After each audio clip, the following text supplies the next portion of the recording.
Today, I'm speaking to you from North Charleston, South Carolina, a land that is cherished by the Edisto Natchez Cuso tribe of South Carolina, and also a land in which many enslaved people were brought from their own lands. It's also a place that's home to many other than human beings, including, but of course not limited to, the bob-white quail, the small-footed bat, the jumping meadow mouse, the swamp rabbit, and the vole. Today, after I give a few opening words, we're going to hear the Tenets of Agreement, listen to a song of compassion, then you'll experience an interspecies spiritual practice with Reverend Erica and some of the feathered beings at Farm Sanctuary, which is kind of parade-ish with our Pride theme today. Then Victoria will interview Jane Velez-Mitchell. We'll hear a story of compassion in action with Mother Pigeon. And then we will do what we do at the end of each one of our Sunday services, which is engage in a group blessing and prayer for the joys, for the challenges of the beings that are in our lives. And then we have an interesting little use our voice practice for the end of today. Throughout today's service, do whatever helps keep you engaged in self-care, engaged in what's going on in the screen. Whatever you need to do, do it. We'll be wrapping about 5:30. I want to start with the observation that Pride Month is a celebration by a lot of different people interested in a lot of different things, with varying needs, diverse beliefs, sometimes conflicting, and which we all lovingly smash into an acronym that sometimes goes something along the lines LGBTQIA+. If we had a few hours and you were all willing, I would offer you some spicy reflections on that comment alone. And yet we don't.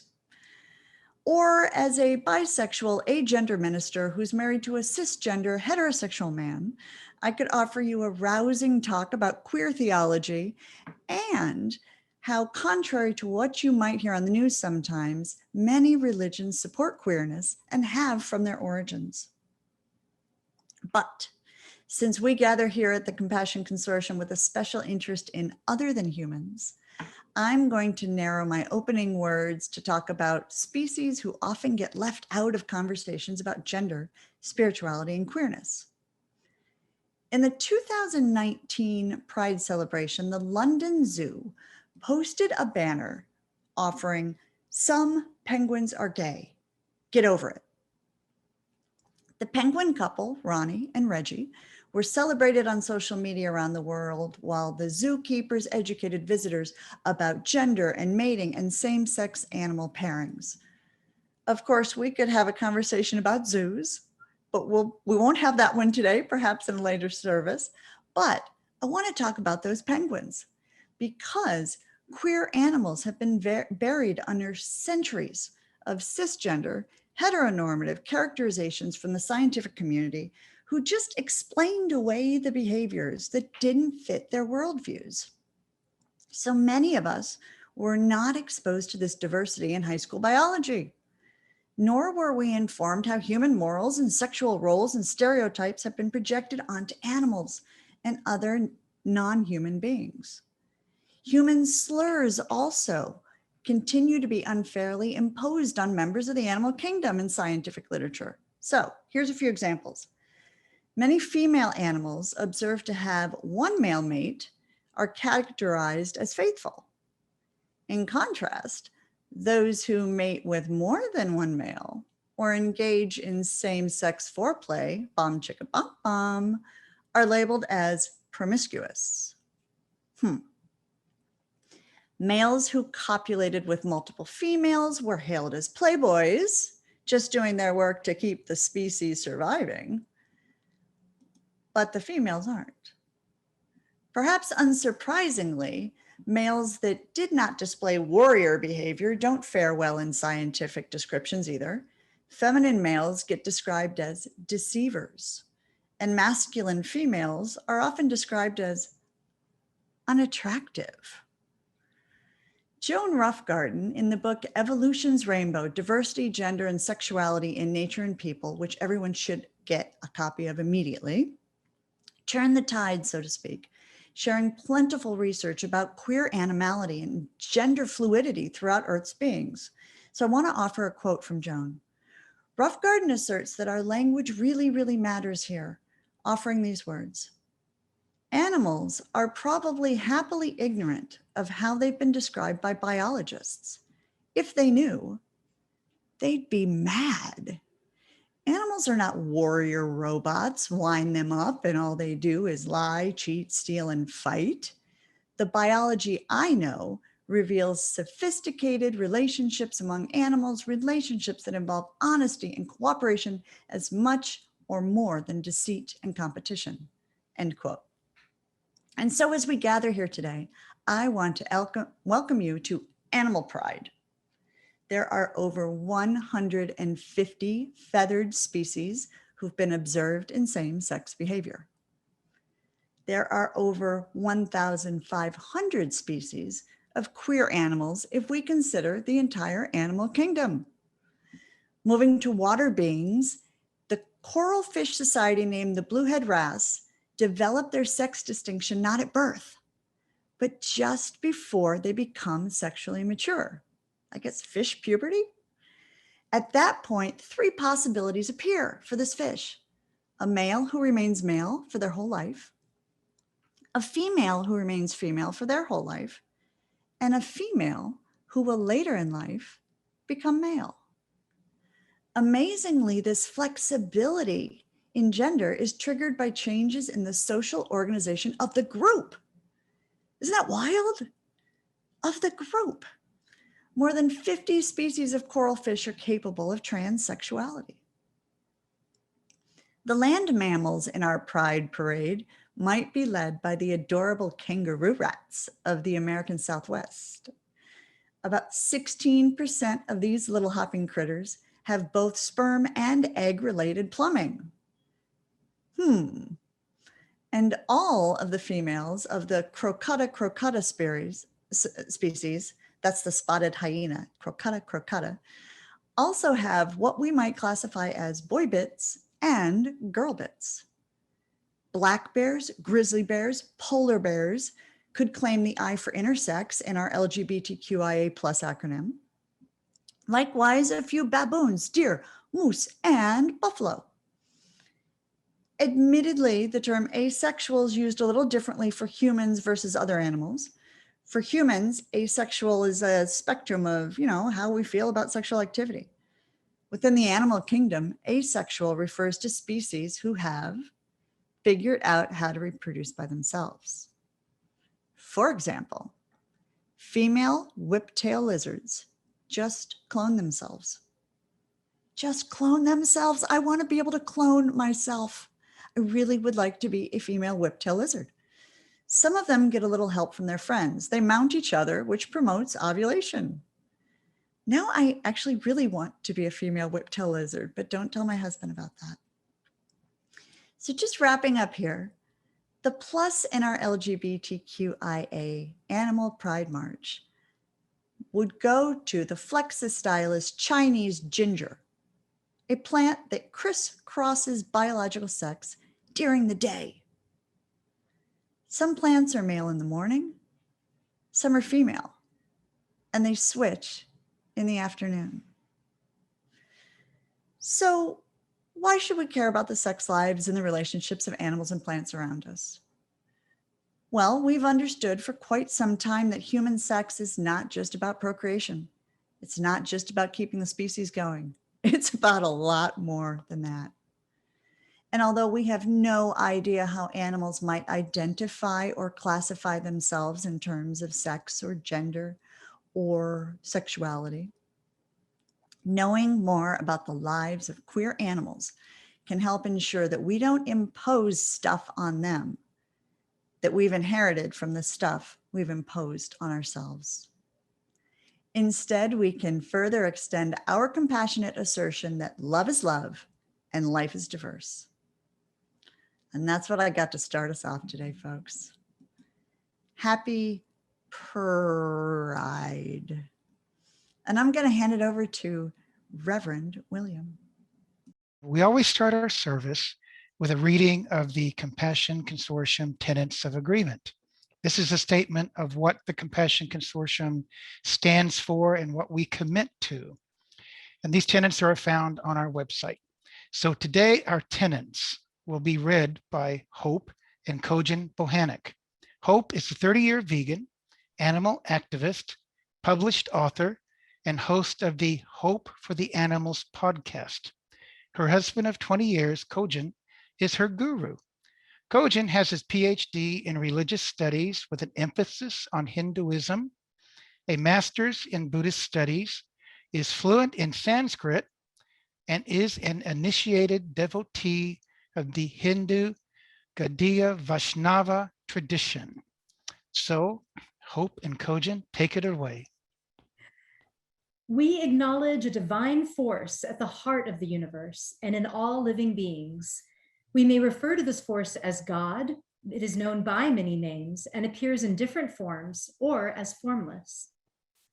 We recognize the common moral principles inherent within all wisdom traditions.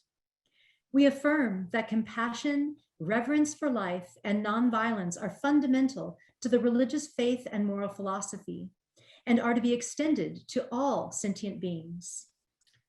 We stand by the principles of inclusion, diversity, and equality, and hold these as essential in our human relations. We hold that non-human animals are imbued with the same essence of life and love as are human animals, and that there is moral parity between us. We avow that humans do not own the earth, its resources, or its inhabitants, but instead must be involved in their protection and care. We endeavor to eat and live in a kind and sustainable manner, moving away from the animal foods and animal-derived clothing, as well as any activities that cause harm to our fellow beings, human or otherwise. We aim to provide spiritual comfort, fellowship, and food for thought to those practicing or exploring a vegan lifestyle. We offer guidance and peer support for all those seeking a more compassionate and spiritual life. We commit to sharing these principles freely with humility and respect in support of non-human animals and the earth. Namaste. Hare Krishna. Now we will play our song of compassion for this month. It's a very beautiful song. All Who Enter Here Will Find Love by Beth Ertz and Dr. Bara Bordini. Beth is a longtime composer, arranger, and musician for both Hollywood and Broadway. She's also a committed vegan, dog rescuer, and animal rights activist. Bara, Beth's sister, is a vegan naturopathic doctor living in New Mexico, and she is affectionately known by her friends and clients as the Singing Doctor. And that sounds like the title for an upcoming movie. Okay, let's play it.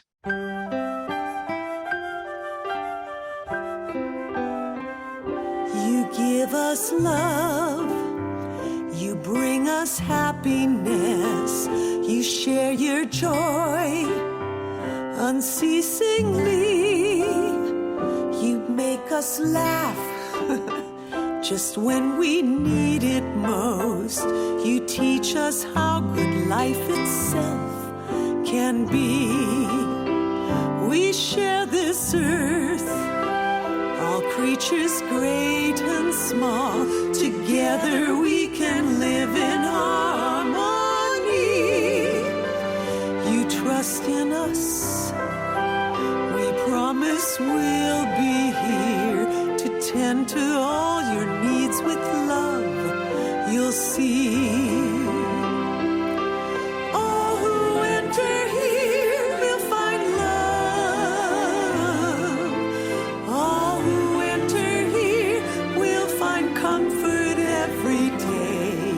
We open up our hearts to all of you, precious ones, fellow travelers on life's journey.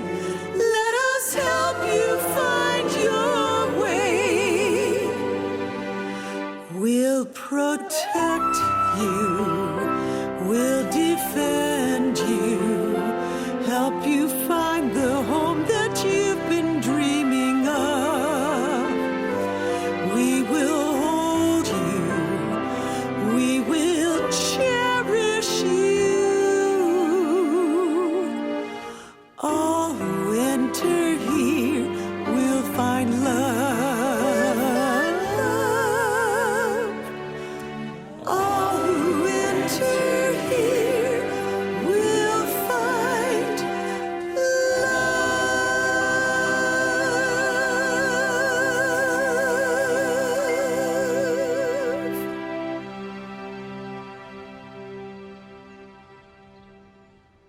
Hello, everybody. We are going to do one of our interspecies, interspiritual practices, and I'm joining you today from this beautiful outdoor setting with a waterfall and river behind me, and that plays into the video we're going to watch today.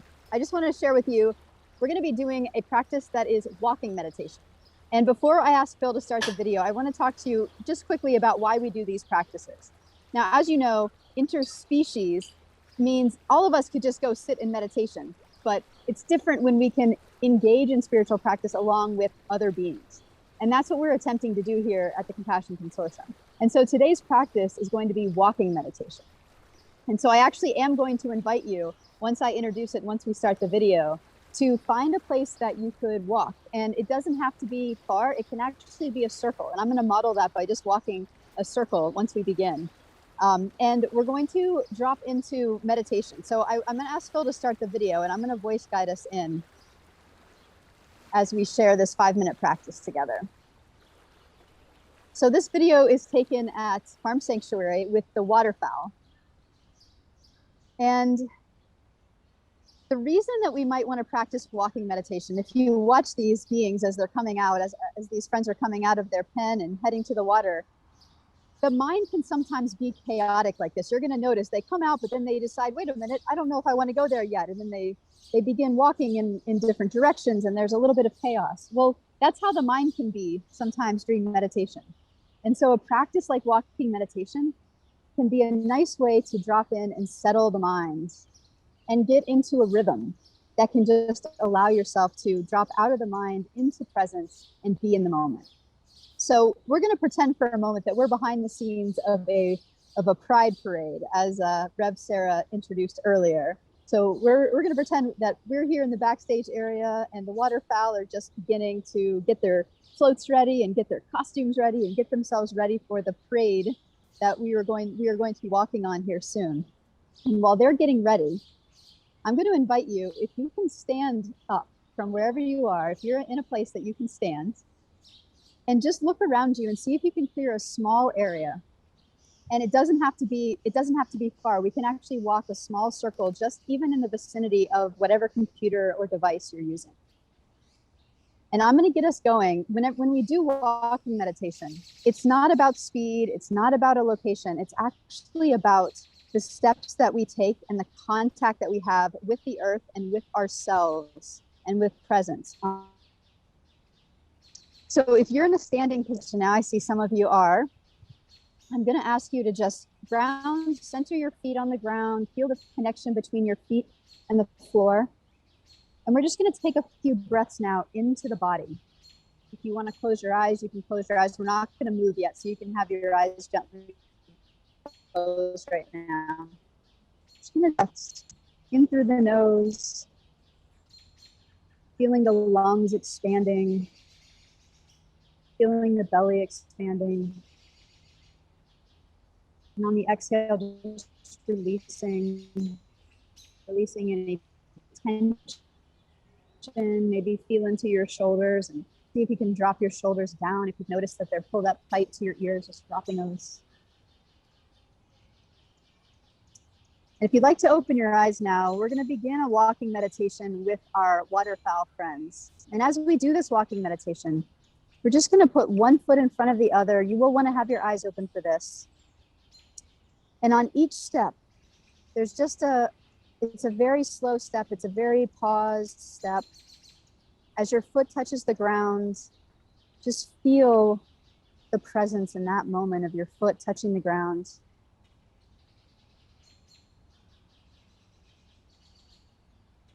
And you may want to use a mantra to get into a rhythm. So for example, as one foot walks, on your left foot, you could say, I have arrived. This is a Thich Nhat Hanh mantra, Vietnamese monk Thich Nhat Hanh. On the left foot, you can say, I have arrived. And on the right foot, you can say, I am home. Just practice that as you're walking. I have arrived. I am home. Nowhere to go. Nothing to do. See if you can sync your breath with your step. Perhaps an inhale on one foot, an exhale on the other foot. Just continuing, I have arrived, I am home. Nowhere to go, nothing to do.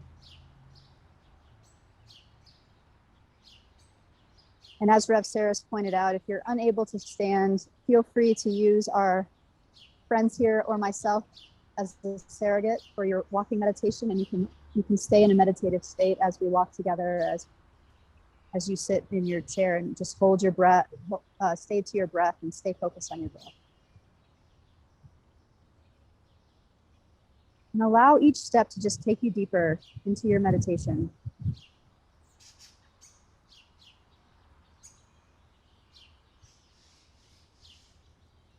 I have arrived.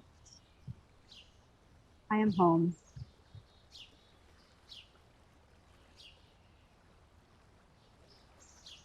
Breathing in, breathing out. Slow, mindful steps. Feeling the foot make contact with the ground. Using your breath in sync with each step as an anchor. And as our waterfowl have made it to the river, I'll just invite you to find a place where you can bring your slow walking to a gradual stop. We'll just take another breath into the belly, offering a slight bow of gratitude to yourself in this moment for trying a new practice today, if this is new for you, or dropping into presence with yourself and reverence for your life and the life of all beings as we celebrate today's Pride. Thank you.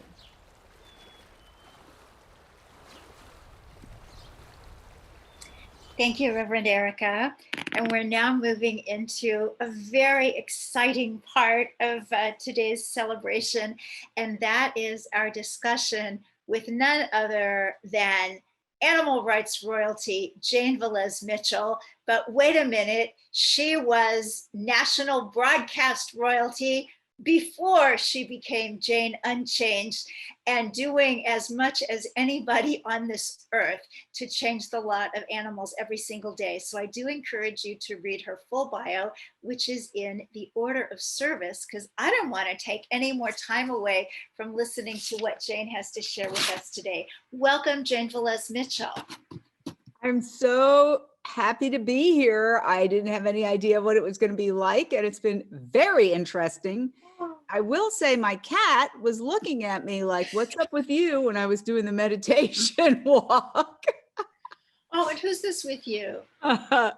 This is little Rico. He's a rescue from Puerto Rico, and he was my mother's dog. And when my mother passed away, he became my dog. I'm his guardian. Yes.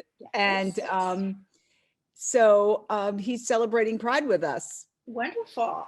Well, he's adorable. So are you. So happy Pride.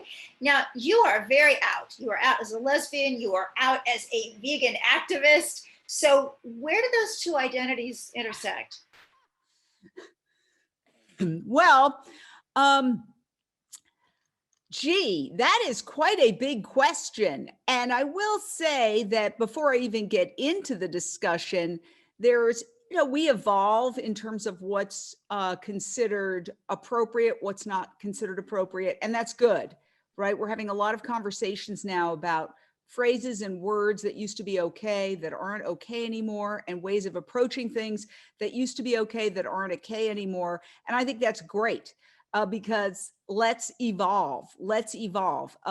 Just to use the example of speciesism and our language, where people felt that it was appropriate to call somebody a pig when you're trying to insult them, or an animal. And now we are pushing into the culture that's not cool. Frankly, if somebody called me a pig, I'd say, thank you, that's a beautiful compliment. But the reason I say that is that now there's also a look at comparing human suffering and animal suffering. So there's a growing movement where people are offended if you take a terrible moment in human history and compare it to the suffering of animals. And I get it. I get it. So I don't do that. The idea is to listen and learn from people's experiences. If somebody or a community has been traumatized and that re-traumatizes, that's not good. Our whole approach needs to be to create a kinder world. So I'm not going to try to draw a comparison between suffering in any community, including the LGBTQ community, and animal suffering, because we're evolving beyond that kind of, I would call it sort of really basic kind of comparison. I will say that it's really important for everybody who's involved in any kind of social justice movement to try to extend the circle of compassion beyond their fingertips. In other words, we all know cases where people who were virulently homophobic, suddenly they have discovered that a member of their family, a beloved person, is gay, and they change their attitude toward the whole issue. We see that with gun control. We see people who are fiercely for gun rights and anti-gun control, and then tragically they get shot and they survive, and they suddenly lead a movement to have more gun control. It shouldn't have to take being personally affected to have empathy. And that's really where the animal rights movement has a big challenge, because we are not non-human animals. So there's never going to be that point where we are suddenly, but there is actually, when you think about it, because now our abuse of animals is coming back to haunt us. So climate change is an existential threat that is accelerating at such a rapid speed. That's why I did a documentary called Countdown to Year Zero.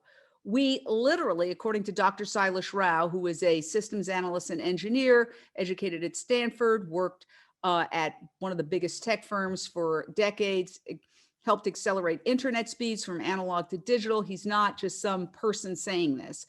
We have to transition globally to a vegan culture, and he believes by 2026, or we're going to be in a point of no return ecological apocalypse. So now, yeah, we're like that person who was, I mean, when I say we, I'm talking about our whole culture. We're like that person who didn't have compassion for victims of gun violence till they themselves got shot. So our culture that has zero compassion for animals collectively, now we have to realize that while we're killing them, that industry is killing us, and it is barreling us toward a point of no return. Every day, the articles are starting. I read an article today, just before I came on, that the temperatures, not just in Death Valley, where it's reached 129 degrees, but in Portland and in all areas in the Pacific Northwest are becoming unbearable. Palm Springs, Las Vegas, Nevada. And so we've got to realize that we are committing not even slow suicide anymore, collective high-speed suicide. So I think that's where, and I know it's a little off of what your question is, but anybody who wants to make this world a better place can't just worry about the issues that personally impact them. Amen to that. So Jane, I've read a couple of your books, I Want and Attic Nation, and I know that you have a spiritual life, maybe a kind of unusual spiritual life, and I would love to hear what that is, how you practice it, and where your veganism fits. Well, I always feel a little embarrassed by that word. I'm not, but well, let me just say, my mom, who is Puerto Rican, was very avant-garde. She was one of the first hyphenates. That's why I added my mother's name to my name. And so she became Anita Velez-Mitchell when she married my dad, Pierce Mitchell, who was Irish, and did not just switch her name out. She was doing yoga in the 40s. She was an animal activist. She was not vegan, but we were mostly pescatarian in our house. We never had, we did have fish, but because my mother was in show business, we never cooked anyway. But primarily we were in a pescatarian household, and we thought of ourselves kind of as vegetarians. And my mother would love to take me to different churches. We lived in Manhattan, and we would go to the Universalist church, and then they were dabbling in macrobiotics, and we were macrobiotic for a while.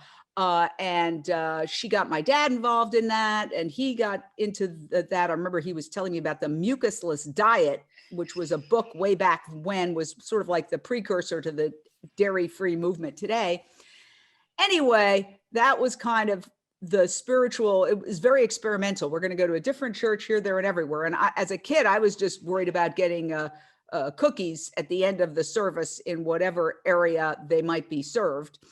And however, I will say, when somebody got very ill, guess where we went? To the Catholic Church to light a candle.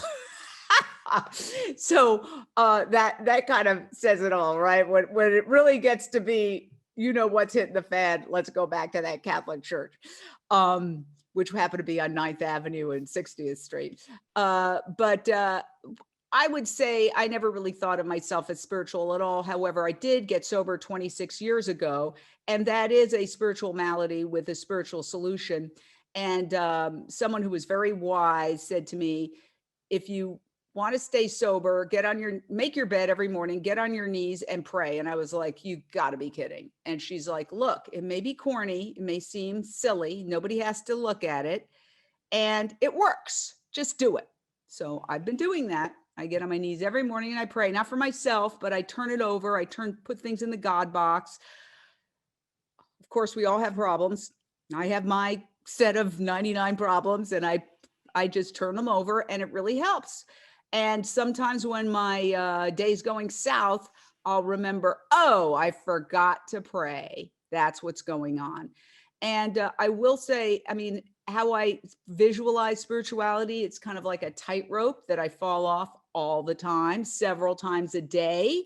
And when I do, I just try to recognize, oh, I've fallen off that. I'm doing something uncool. Let me clean it up as best I can and get back on that tightrope. And I definitely fall off all the time. I'm a hothead. I have a temper, and they say, I don't necessarily think this is true, because let's say once you eat an animal, that animal's gone forever, but they say there's no mess you can't clean up. So that's what I try to keep in my head when I screw up, which I do very frequently. I just try to remember, how can I clean it up?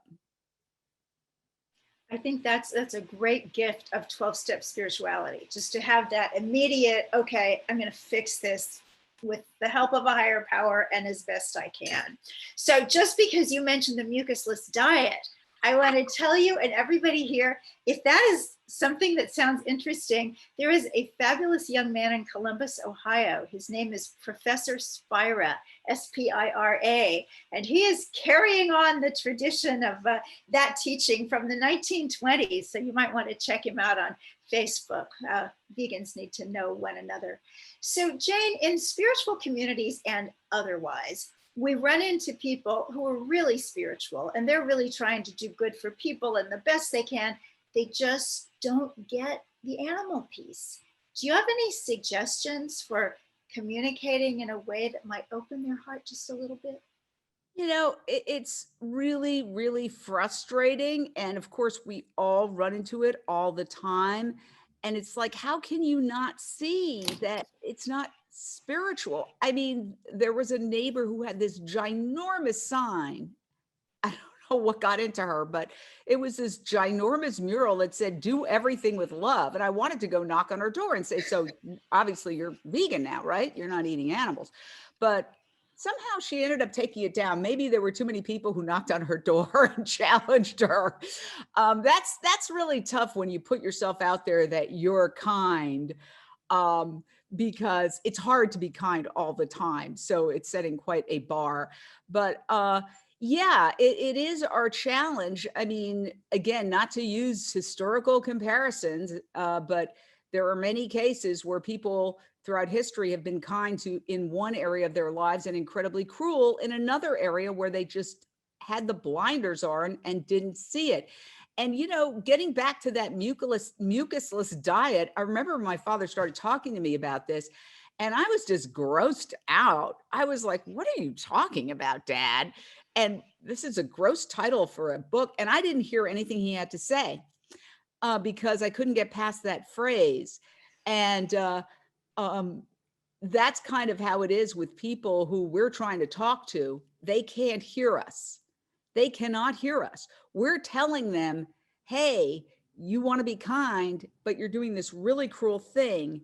And they don't want to hear us. They want plausible deniability. But in some cases, they also can't hear us because society is sending this message, the Carnist society, that this is okay, that this is standard operating procedure. And we have to break through that, just like every single social justice movement has broken through where this concept that something is okay becomes not okay. And the idea that, well, everybody does it, makes it okay. And then all of a sudden it shifts to, well, a lot of people aren't doing it and it's not okay. And how do we get there? I think we get there every which way. I don't think there's one way. Everybody needs to get on board. Somebody told me I'm not saying that because I'm in recovery that nobody else should have a glass of wine ever, but for example, if every single vegan in the United States took all the money that they spend, it makes us sound like a bunch of lushes, but that's not my point. But if every single person just in the United States took all the money that they spend on something that is unnecessary, like alcohol, even if it's an occasional drink, and we all collectively took that money together, we could literally push us over the tipping point tomorrow. So I think we need to start putting we have to double down. We are in a race against time. And every person who's pre-vegan needs to go vegan, just make that leap. And those who already are need to get active and become activists because we've got momentum. Companies are changing. The fast food space is starting to include vegan items. Veganism is the fastest growing sector of the supermarket arena. Plant-based milks is the most successful of the vegan efforts, but there's a lot of other vegan products right behind. So it's exploding. But when you have a swing of the pendulum in one way, you're going to get that pushback. And we all need to double down. Please take whatever energy you're spending on trying to convince that one relative who will never go vegan. Drop it and focus on some low-hanging fruit and people who are interested, and also use social media. This is the most powerful tool ever invented to convince people. What is a network? A network is just a production company with a distribution system, distribution tunnel to an audience. Every person with a cell phone has a network. Use it. Every single minute of the day, you can use it. Every meal that you make that looks pretty, post it, get on every social media platform. Look at somebody like Tabitha Brown making carrot bacon, and millions and millions and millions of people have seen it. And now she's got to deal with Ellen, and it's this big thing. I mean, that's just somebody being creative, and just be active. Don't be passive. Don't complain. I always quote Ingrid Newkirk, being sad doesn't help animals. Just do the next indicated thing over and over and over and over and over and over and over and over and over again. If we all did that, we could hit the tipping point real fast. In fact, some people think we are on the tipping point, but it's like slow motion. So what can we do to be part of Jane Unchained? Wow. Well, that's a very exciting question. Yes, it's a nonprofit social media news network for animal rights, veganism, and the climate. And we are almost entirely volunteer-based. I'm a volunteer, and we're a nonprofit. So you can always donate. Go to janeunchained.com and donate. You could become a contributor. We have more than 70 contributors around the world who go live. Now, during the pandemic, what we did was we took our top contributors who were the most active, and we gave them a StreamYard account, which is like a studio. It's sort of like a Zoom, but you can put up graphics and video and films and titles and things. And so they have their own shows. So we have like a couple of dozen people who have their own shows. And now that people are going out, we're starting to cover protests and Veg Fest again. Like I recently went to Neiman Marcus for a protest against fur, which was great because the protesters were chanting "needless carcass," which I thought was so funny. And then we had Canada Goose. Give a shout out to PETA and all the activists just finally relented and said they're going fur free. And so you can become a contributor. There's a place that says join the team. You can go in there, read a code of conduct. We are love-based. We basically don't want to get sued. We don't want to attack people personally or even companies. We're really appealing to the consumer. So we just want to take people to places and protests and events that are not covered by mainstream media. I can't tell you how many animal rights conventions and Veg Fest that should have media there, and they're not there. So we go live with a phone. We give you a stabilizer so the video's steady and you can go around and show people. And even our least viewed video is viewed more than people who have assembled at a Veg Fest to hear a speaker. And some of them have gotten, wow, we've had some that have gotten 500,000 views.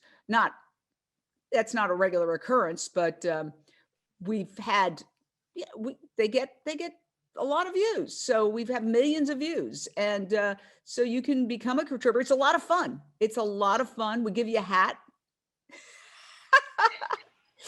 Yeah, that's the only thing we have. We don't do merch or anything like that. I don't believe in all that. I mean, it's great for some groups. It's wonderful, but for us, we don't need it. The only thing we have is a hat so people can identify. It's kind of a way to play reporter, although I tell them, you're not Woodward and Bernstein. Don't pretend you're an investigative reporter, please. I don't want to get sued. Good advice. So Jane, you left a very glittery looking life in national television to devote yourself more than full time to animal rights and vegan outreach. Now, to me, that looks like a spiritual act. So just tell us what your life is like now and what kind of satisfaction do you feel every night? Well, first of all, in truth, I came to the end of my career precisely at 59 and a half, which is no accident. So I had a good run of 38 years and I was able to do a lot of animal rights activism during that time. In fact, when I did get my job on CNN Headline News, first, even prior to that, on the show Celebrity Justice, where we would have a meeting, that was a precursor to TMZ. This doesn't sound very spiritual, but we would have a meeting every morning at ungodly hour, I will say, where the boss would ask, where's the celebrity? Where's the justice? So it clicked in my head because celebrities hated us and would run from us when they saw us. I said, I'm going to call PETA and see if we can get celebrities to talk about their animal cases and causes. And we did. We had a lot of celebrities on who would literally push their publicists aside to talk to us because they were so passionate about their animal cause, even though we were a tabloid show. I even interviewed Robert Redford. He cared about the military sonar impacting the whales. And literally his publicists were trying to push me away. And he said, no, I'm going to talk to her about this. So nice guy, by the way, super nice to do that. When I got this invitation to do the show on CNN Headline News. And they said, we're going to call it Issues with Jane Velez-Mitchell. I said, great, because I have a lot of issues. And so I said, would you mind if I did an animal segment once a week? Just a little animal segment. And they, no, we don't see that. Probably thought pet adoptions or something, which we did occasionally.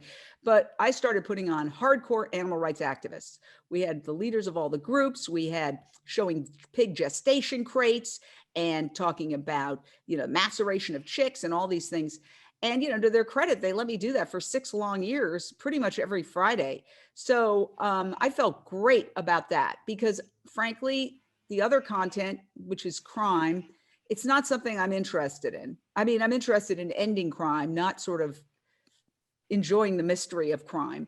It's probably morally questionable to do those stories. but that was a redeeming thing to be able to do the animal rights segments. So when that ended, my show had a nice run of 6 years. When it ended, because I left on good terms, I said, would you mind giving me my social media? So I had a big social media built up, which I had never touched, which is a good thing. I probably would have been fired if I had ever tweeted on my own, because who knows what I would have said that would have gotten me canceled immediately. But anyway, they gave it to me and I thought, I'll just do what I used to do on Fridays. I'll do it on social media all the time. And that just quickly blossomed into, well, it's a global movement. There's people in Europe, there's people in Latin America, there's people here, there, and everywhere.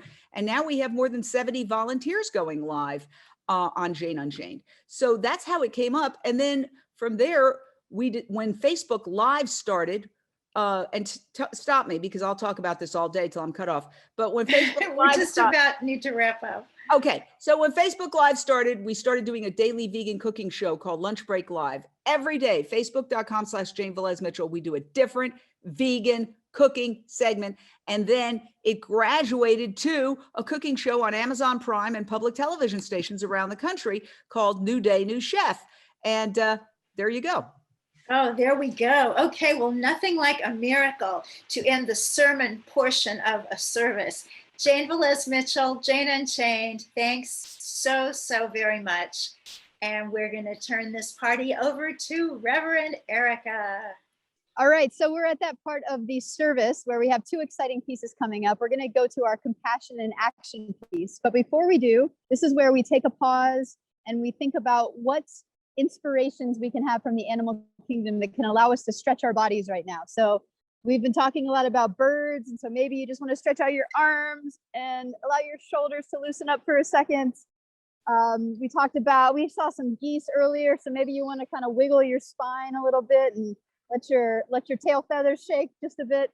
Get back, just feel into your body. Is there anything you need right now? We've been about halfway through our service, so just listen to what you might need. If you need to readjust yourself or move, maybe wiggle your legs, roll your feet around, give your ankles a little bit of a roll, maybe do your wrists the same way. And I am so excited to introduce to you our guest for today for our Compassion in Action segment.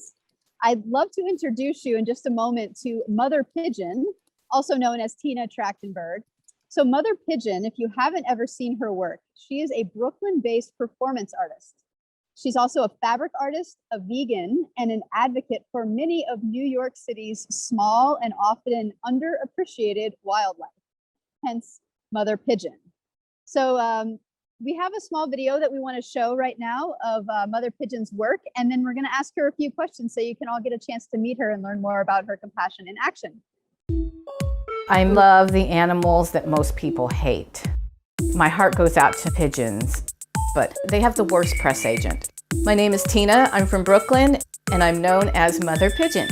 The typical New Yorker's perspective of a pigeon is, ew, gross, get out of my way. Pigeons do not carry disease. People say, oh, they're disgusting, wash your hands. Like, well, I mean, you know, it's always good to wash your hands. I think that humans can learn a lot of things from pigeons. Each pigeon is silly or feisty. You get to know each pigeon as trusting, loyal. They're so loyal. Closeted pigeon lovers come out of the closet when they come to see me. There are 1 million pigeons in this city. We minimize their value and their life, but pigeons are really special to me.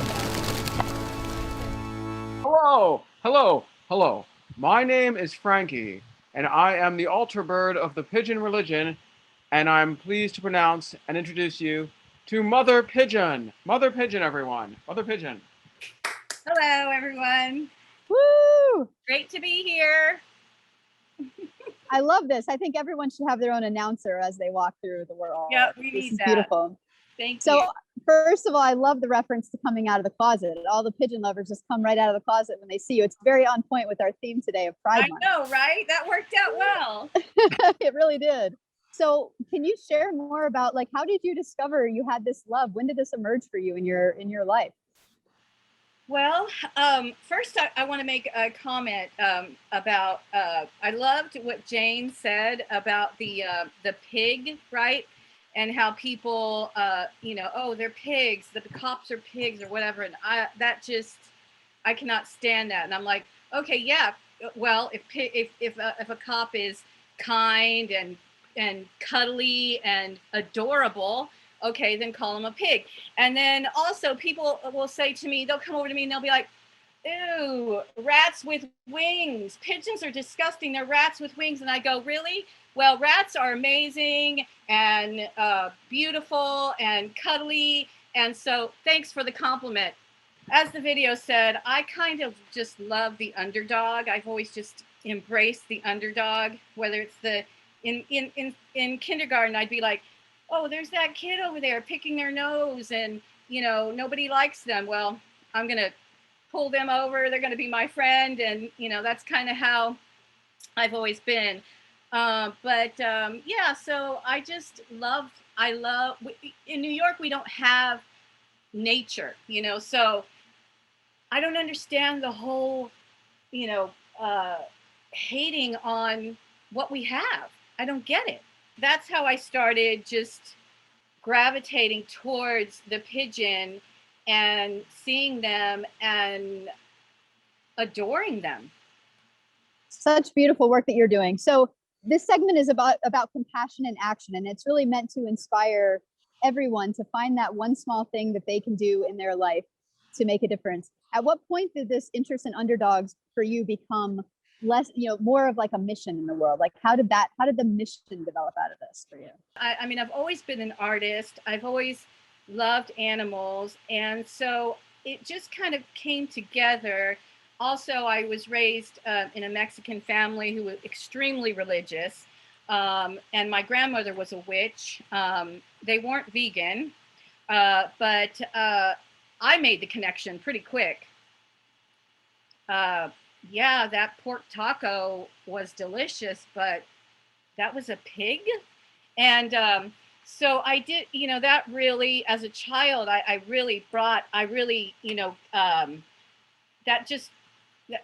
made the connection. and it didn't work for me. So that's why I started becoming vegan, and then just embracing everything to give a message to people. Because sometimes, like when I'm out there with the birds and I have them all out there, they're fake, I made them, and people be like, oh, those are really amazing. And they'll say, oh, I like yours, I don't like the real pigeon. And I go, can't really say that to me. Like, that's not a compliment. The real ones are everything compared to what I just made. And but it does stop them. I do have so many people who come over to me and go, I hated pigeons until I saw you and I learned about you. And that makes me so happy. And it makes me want to be out there every day preaching my pigeon religion. So beautiful. So if you'd like to learn more about Mother Pigeon's pigeon religion, you can follow her. We'll put her social media handles on in the chat here and online, and please support her work. And show us. I just finished, this is coming out backwards, but I just finished my book. It's called Hi, I'm Mother Pigeon. I illustrated it. Frankie and I wrote it together. It's about me. It's a real story about loving pigeons and living in the city and what you can do to embrace the pigeon, really. And so that's coming out. It's in formatting right now, and I'm really excited about that. So but if you follow me on Instagram, I'll be putting that all out there. Thank you so much for being our guest today, and we'll definitely get your book as soon as it's released. It's so wonderful the work you're doing. Thank you so much. Thank you. And now I'd love to turn it over to Rev Sarah again to take us into some prayers and blessings. Excellent. Thank you, Erica. Thank you, Mother Pigeon. Thank you, Jane. Thank you, Victoria. Thank you, Phil. Thank you, everybody, for being here. Each month, we bear witnesses to the challenges, to the joys that the beings that all around us might be facing. Admittedly, the world's wisdom, traditions, and religions and spiritual paths give us so many meaningful and inspired ways to do blessings and prayer and support. And so we mix it up around here. For those of you that were here last month, I did a water ritual. I was really hoping to do a fire ritual today, but I'm in a hotel room. And I thought, you know what? We don't need the fire engines coming here today. So I quickly changed. We'll do fire ritual next month. So that's a little prep for July. And I'm going to do a seed ritual. So I have a bunch of seeds here today. Oh, my chipmunks at my house would be so jealous. So I have a lot of wildflower seeds that are local to the area that I'm traveling in today. Seeds represent life. They represent growth. In fact, they are life. Seeds represent and create the food that nourishes us. There are seeds for ideas. And each of us is a seed. Each of us is a seed with a unique calling in this world, in a specific place where we are meant to grow, to flourish, to do something. We heard Jane as a seed. We heard Mother Pigeon as a seed. Each one of you is a seed as well. And we also work really hard to preserve the life that is already around us so that it can grow and make seeds. And you get the idea, right? We got the circle going. Of course, at some point, our body, the one we love, and the bodies of the people that we love will wear out. There may be disease or accidents or things that take those precious lives way too soon for our liking. In these cases, the seed of a soul will start its journey to wherever it goes next. So today, like the Taoist, we honor life and we honor loss.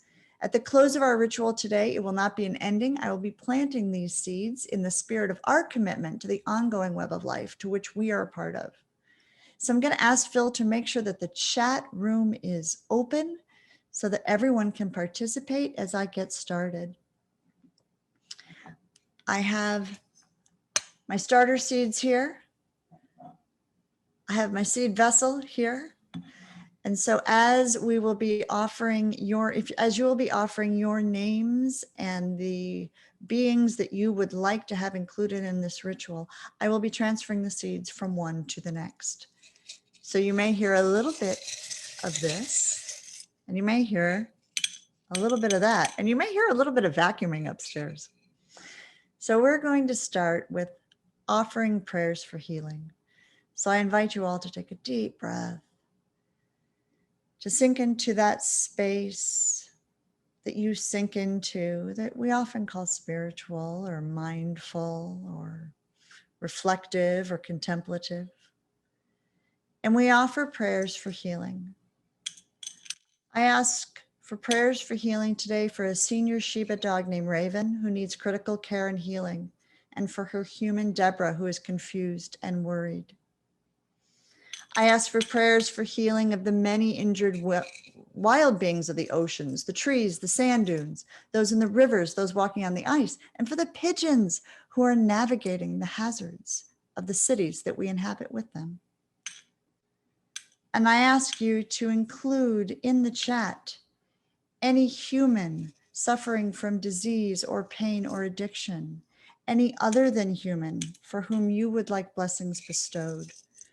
We offer blessings on those that we wish would realize liberation, those who are enslaved and suffering in human systems. I'd like to put the geese and the goslings who are struggling in Madison, Wisconsin on our list today. I'll put a link from In Defense of Animals in the chat later if you would like to help them. For Kat Hall, Arlene, Michael G, Gloria the Snapping Turtle. Oh, Debbie, blessings for Gloria the Snapping Turtle, for Forbes, for animals who are suffering from fireworks. God, I hate July 4th fireworks. So hard on wildlife and our companion animals. And for Robert, we offer prayers and blessings of all of these names and all of the beings who have no one to speak them by name, to witness their sorrow. We ask that these and all beings be healed. May they be happy. May they be peaceful. May they be at ease. I also invite you to insert the names of any humans or other than humans in the chat who have recently departed us. I'd like to include the feathered bird whose name I don't know, who was struck on the Skyline Drive and whose body I removed in my sacred send-off yesterday and moved to a grassy side of the road. The many tiny cicadas whose bodies I've witnessed this week, their cycle of buzzing complete for now. All of the folks in the chat right now, the victims, yes, from the building collapse in Florida. Thank you for adding that. The many armadillo I've seen on the side of the road, of the highway, casualties of human cars. We offer blessings for the departed, all of those who are grieving. May these beings and all the beings in the chat and on our minds have a most auspicious next lifetime. May they be happy. May they be peaceful. May they be at ease. All of these names for June the Gold Retriever, for the black bears in New Jersey, for the little kitten who was killed, the 2 bunnies who passed from lawn treatment poisoning, how tragic. All of these little beings. And on the other side of our Tao, finally, we offer blessings for new arrivals and joys. We offer big cheers that the company Canada Goose has committed to stop using fur. And Jane, you and I are on the same wavelength today because I already had them written down. We pray also that they come to their senses about down. We pray for all the companion animals who found forever homes, the liberated animals who have found new lives at sanctuaries. Oh, I said forever homes, so now I have to say happy Pride again.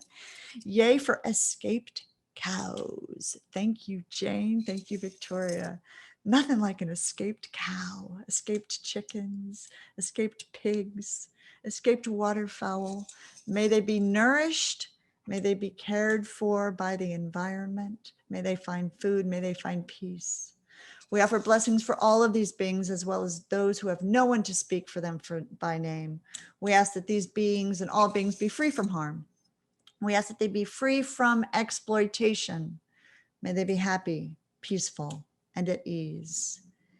And love for Cat Jet, Cabo who passed, all of these intermixings, all of these joys, all of these sufferings. This is life on earth.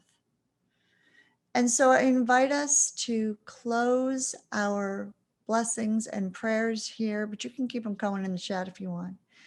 But I'm going to ask us to take another deep breath. I need one. I've uttered so many names. I'm feeling them in my heart. I'm feeling them in my body. You might be too.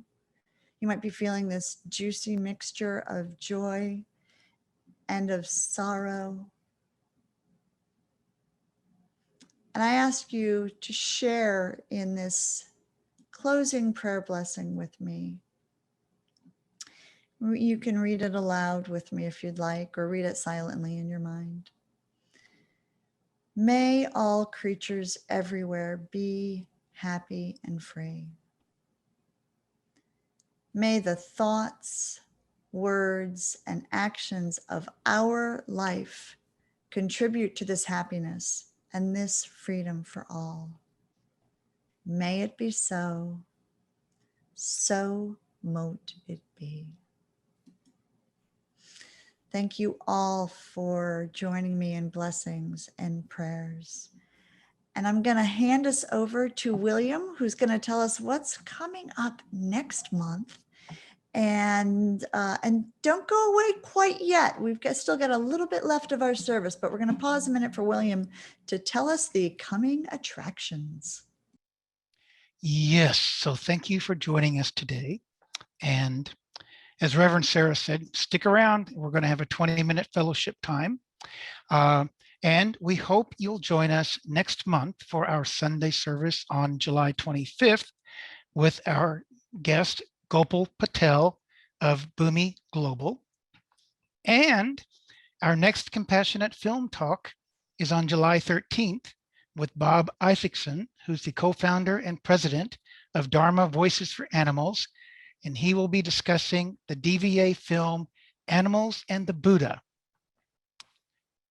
So lastly, if you enjoyed the service and would like to support our future programming, we encourage you to donate on our website at the link that will be posted in the chat box. So, Sarah, back to you. Thank you so much, Reverend William. Hey, Phil, can I have a favor? Can you bring up the slide of the service for July for a second again? Because I want to love on Reverend William for a second. So that picture on the left side is Reverend William being ordained among his peers at One Spirit Interfaith Seminary. And we are so excited about this. As some of you know, I'm a dean over there at One Spirit, and I'm just honored to be able to watch today's clergy, interfaith, interspiritual, and in William's case, interspecies, coming into the world to do their thing, right? These wide, spiritual, open-hearted folks. And so in July, I need your help. We are going to be celebrating Reverend William's installation into ministry. For us clergy folks, installation is an important event where we dedicate ourselves to our calling and to the community we serve. And William serves you, all of you, all of the companion animals with you, all of the wildlife around you, all of the beings. That's who William serves. So I really hope you'll join us next month to support and celebrate William, because he is, after all, the one who dreamed up the Compassion Consortium. All right.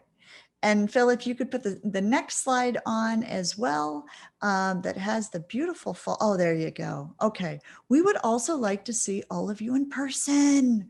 We really want to see you in person. So October 1st through 3rd, we are hoping that you will join us at Unity Village in Missouri. The folks at Vegan Spirituality Forum, it's a vegan spirituality forum and retreat. There's so many people involved in this. In Defense of Animals, the Spiritual Forum podcast, Interfaith Vegan Coalition, Jewish Veg, Main Street Vegan, all sorts of folks are involved in this. And I will put in, it's actually a really affordable retreat. And I miss retreats. I miss retreats so much. And so I'm hoping that you all will come or some of you will come and join us for a couple of days of fellowship. And we'll be offering a workshop, speakers. There's some great speakers. Take a look at the link there as well. Breathe, Sarah, breathe. I get so excited. I see Jane has also put her link into the chat too, and check out Jane Unchained and all their wonderful programming. We hope to see you in July for all those fabulous things we just talked about. Thank you for joining us today.